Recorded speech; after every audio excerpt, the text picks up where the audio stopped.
حول ولا قوة إلا بالله حسبنا الله حول ولا قوة إلا بالله العظيم.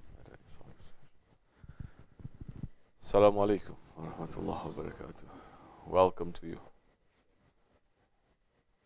Welcome to our Shaykh. Welcome to the servants of Allah. We're saying welcome to those ones who lived for the sake of their Lord and who pass for the sake of their Lord. Those ones that Allah subhanahu wa ta'ala said, do not think that those, they are dead, who are slain, who are killed in the way of Allah. They are fresh and they're alive in their graves, but in a way that you don't understand. They are alive. Those who lived and those who passed for the sake of their Lord, they are alive. These are the real live ones. They did not become perish. You understand? They did not waste their lives that Allah subhanahu wa ta'ala has given to them, and Allah did not perish them. The perishment,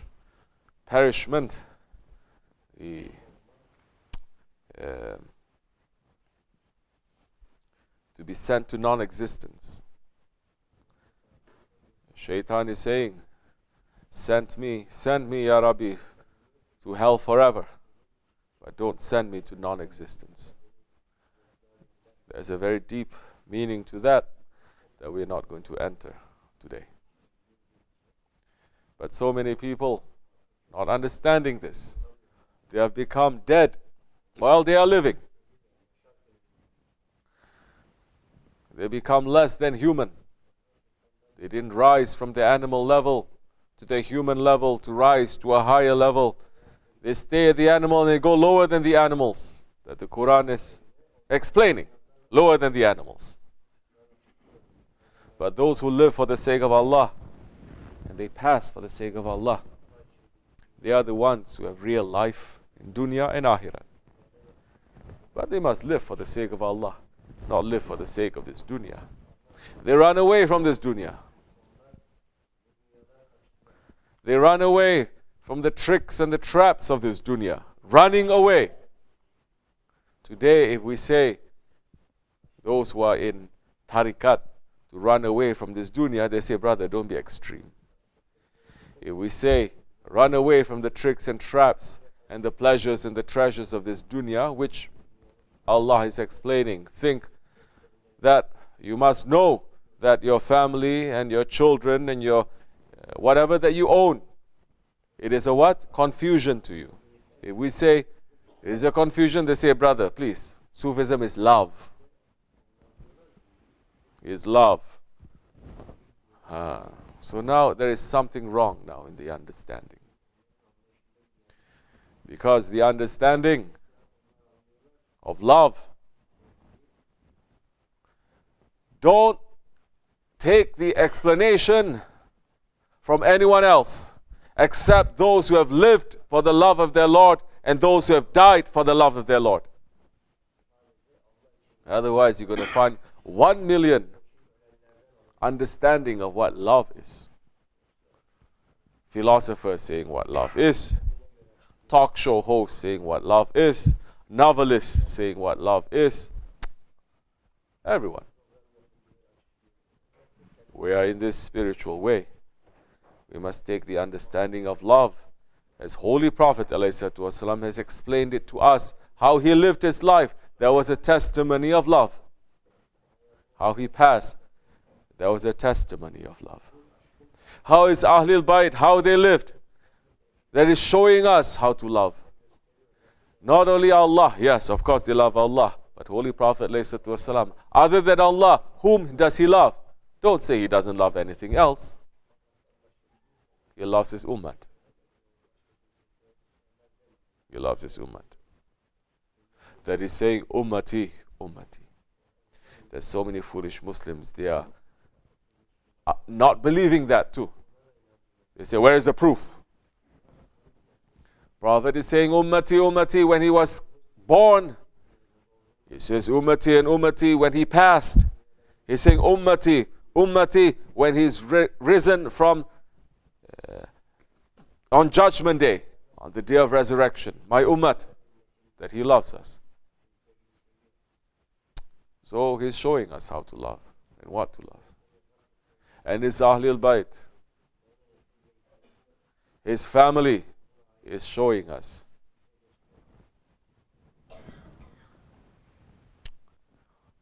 One day, Holy Prophet ﷺ said,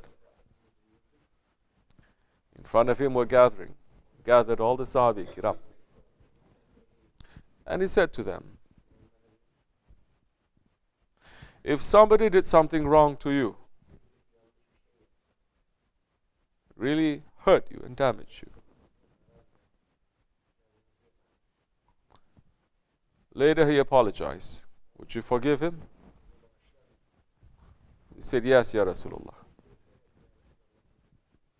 Then he said, what if he does it again? Would you forgive him? Most said, yes, Ya Rasulullah, we will. Then he said, what if he does something wrong, very bad to you again? Would you still forgive him? This time just a few voices. Then Holy Prophet says, what if he does it again? Will you forgive him? Now they are being real. They are being sincere. They are Sahabi Kiram. They're not like today's fake people who says, yeah, of course I'm going to. Yeah, of course.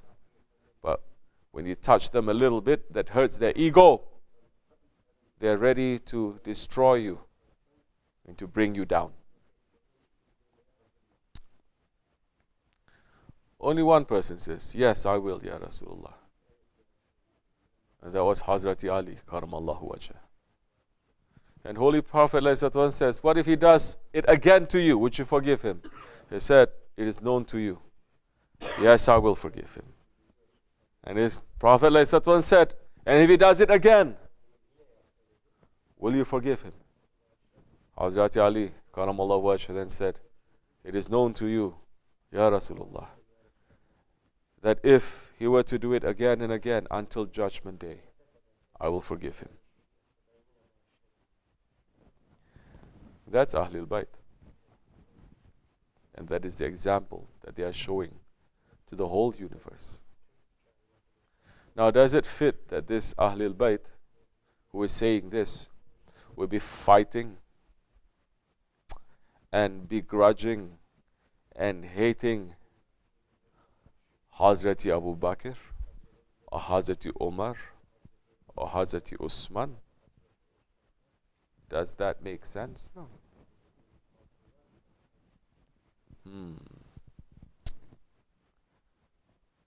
Now we look at the life of Hazrati Hussein radiallahu anh. He left everything. It is not as people think. He left to go somewhere to establish himself, later to fight against Muawiyah or to fight against Yazid radiallahu an, Hazrati Muawiyah radiallahu an, and to fight against Yazid. Of course, we don't say radiallahu an to Yazid. Some extreme, very popular scholars, they bend over backwards and they start praising Yazid. Huh? We have no love for Yazid. He did something wrong, very big wrong. But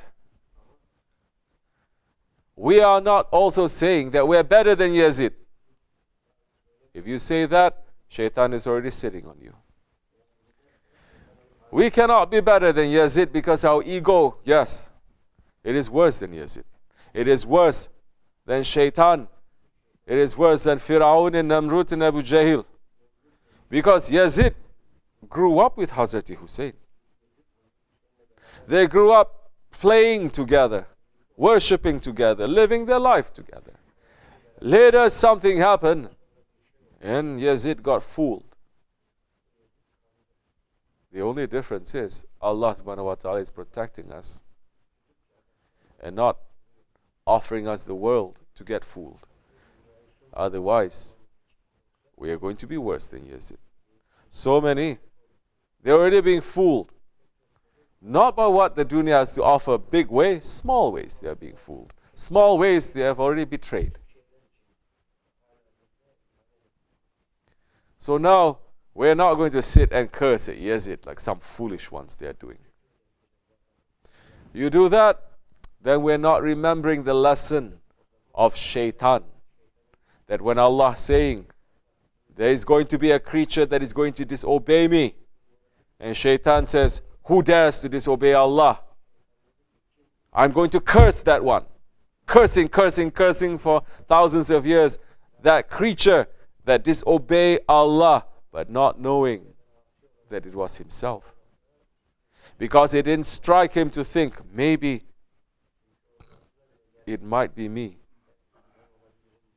Because what is stopping me from being disobedient to Allah is Allah. What is making me to worship and to become good is not because of my worship. I'm not making myself to become good, but because Allah subhanahu wa ta'ala has sent His rahmat, His blessing to me, I'm able to carry this. Once you start saying, because of me, I am the cause, you've already made hidden shirk then. So those ones who are sitting and cursing to Yazid, but they're not taking the lesson to say that I have a Yazid inside of me. Sit and think how many times in your life you've betrayed. Betrayed your loved ones. Betrayed your Shaykh. Betrayed your Prophet. And betraying Allah. That is the spiritual lesson that we have to take. Because Hazrat Hussein showing us that when there is tyranny, he moves away from that tyranny. Like what we are doing, isn't it? Sahibul Sahib, Shaykh Effendi, Shaykh AbdulKerim Kibrisi, Rabbani Hazrat Lari, he did exactly that.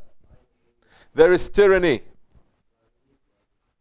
He moved away and he brought with him just some people to the top of a mountain here where we are not involved with the tyranny that is happening around us. For what reason? To sit here and to challenge governments? To establish kingdom? Or to move here to be free to worship Allah, to lead a simple life. Yes, that one lived the lifestyle of Hazrat Hussein. That one was betrayed too by so many, just like Hazrat Hussein. And just like Hazrat Hussein, radiallahu anhu, is going to come back. You better be around. I'd better be around. First warning to myself. So Hazrat Hussein left.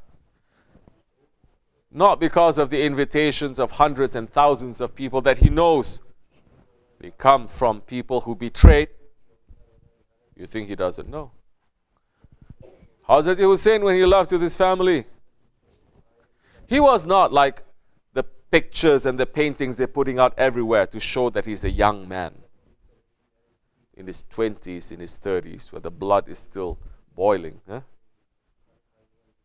He did not do that because he was being impatient, he was being young, and he wants to challenge. That's the idea they want to put over there. No, he was already an old man. He had children and he had grandchildren.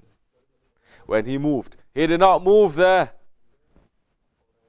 He did not leave Mecca and Medina to pose a challenge to that zulm that was happening at that time. Yes, there was tyranny that was happening. He moved away to be free from the tyranny. He did not move to accept the invitations of those ones that have betrayed his father, that betrayed his brother, that is known to be betrayers. He is more intelligent than that. But he left to have more peace, to worship, to be away from the areas where there is tyranny and cruelty. Just what we are doing now.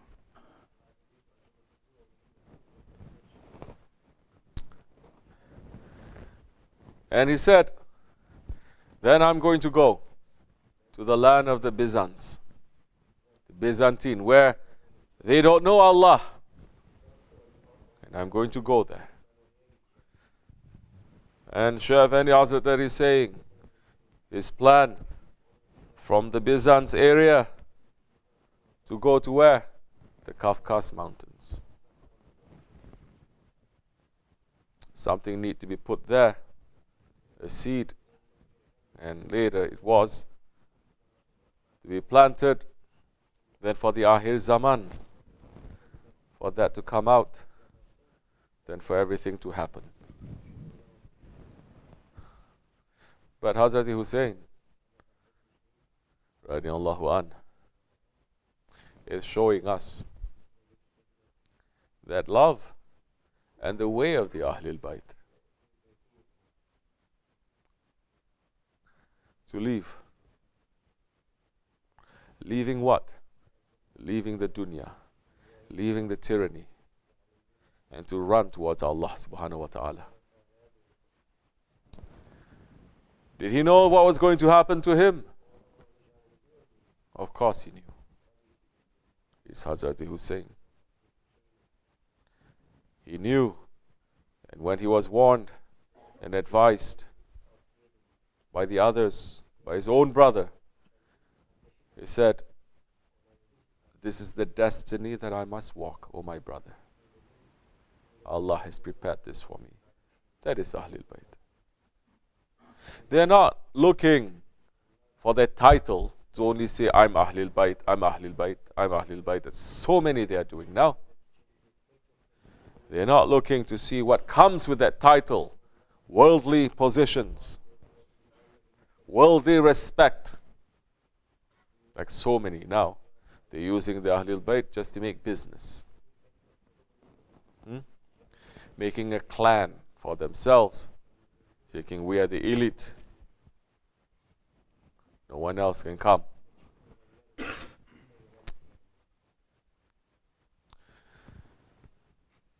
He took his whole family, the Ahlul Bayt. He left all that tyranny. He stood up for truth. And his family that he took with him, he did not run to find a place where he is going to become someone who is going to be established in this world like a king. He's just going to a place where he is going to be away from tyranny and he's going to be able to worship.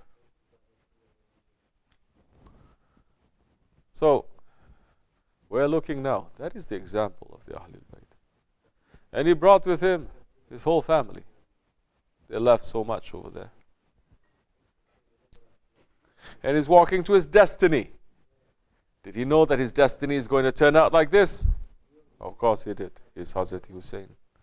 But he brought his whole family. His wives, his children, his relatives, his babies.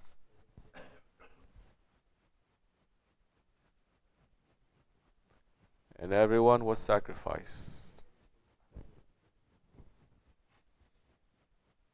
Did he know that it was going to happen? Yes.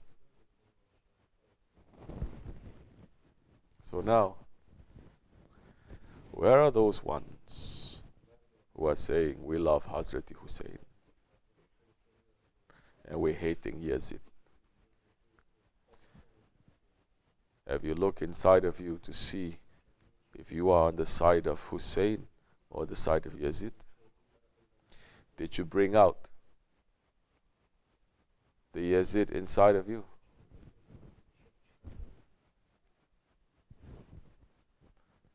Did you see the Hussein that is inside of you? Because the way of Hazrat Hussein is difficult. Did you even sit to think that if such difficulty were to happen to me, because I'm calling myself a Husseini, believing and holding on firmly to that, you'll be able to get through it? You'll be able to do it? Yeah. Something for us to think about. Because with that sacrifice, with that blood that is spilled, the ummah was saved. With the blood that was spilled, we are able to find safety. We are able to know how to live our lives for the sake of Allah and how to die for the sake of Allah. Because it has been shown by those ones who are closest to the Prophet ﷺ. That is what Ahlul Bayt is. And the Ahlul Bayt, to hold on firmly to them, we are going to find safety. The love of the Ahlul Bayt, it is a part of our religion. Don't be believing all this foolishness, because people get so paranoid. They say, oh, you love Ahlul Bayt, you must be Shia. The Sunni means we don't love the Ahlul Bayt. That is complete ignorance and confusion too. Those ones who are saying that, exactly the same ones in the time of the Prophet ﷺ, the munafiqs. That when Prophet ﷺ says we're going to fast in the time of Ashura, they say, oh, what is that? It's a Jewish festival, isn't it? Because the Ashura, when Prophet ﷺ saw the Jews, they are fasting in the time of Ashura, and says, you are fasting. What is the reason you are fasting? It says, because Allah delivered us away from Firaun under Musa alayhi salam. So we're fasting to show thanks to Allah subhanahu wa ta'ala. And Prophet ﷺ said, what did he say? We have more right to Musa than you.